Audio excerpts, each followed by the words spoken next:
Le secrétaire général de l'ONU, Antonio Guterres, a condamné les violences meurtrières survenues au Tchad, précisément au domicile de l'opposant tchadien Yahya Dillo, en plein processus électoral. À cet effet, le chef de l'ONU a appelé à la tenue d'un dialogue politique inclusif dans le pays.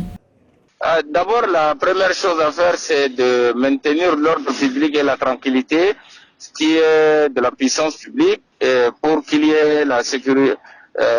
Pour qu'il n'y ait pas de trouble et qu'il n'y ait pas d'incident dans les consultations électorales ni la campagne.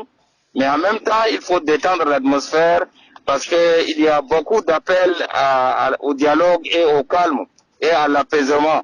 Et justement, c'est une belle voie comme celle empruntée par le secrétaire général des Nations Unies. Mais il y a également d'autres acteurs internes et sous-régionaux qui appellent à la retenue pour qu'il n'y ait pas une sorte d'épilogue de la violence dans le pays. À la suite de ces violences, le principal opposant au Tchad, Saleh Kebzabo, a retiré sa candidature de la présidentielle du 11 avril. L'opposant accuse le président tchadien Idriss Déby Itno, grand favori pour un 6e mandat, d'intimider ses rivaux par l'usage de la force. Une position que des observateurs contestent, soulignant que les coups de feu au domicile de l'opposant avaient été initiés par Yahya Dillo lui-même.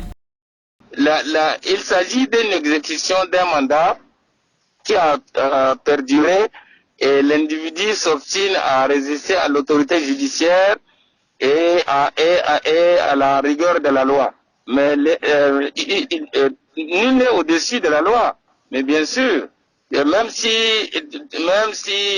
l'individu a des raisons, mais il n'a qu'à faire prévaloir ses raisons devant la juridiction nationale tchadienne. Ainsi, Antonio Guterres exhorte les autorités nationales à mener une enquête rapide et rigoureuse sur cet événement et en établir les responsabilités. Également, le diplomate portugais Stéphane Dujarric appelle les autorités tchadiennes à favoriser le dialogue politique avant les prochaines élections.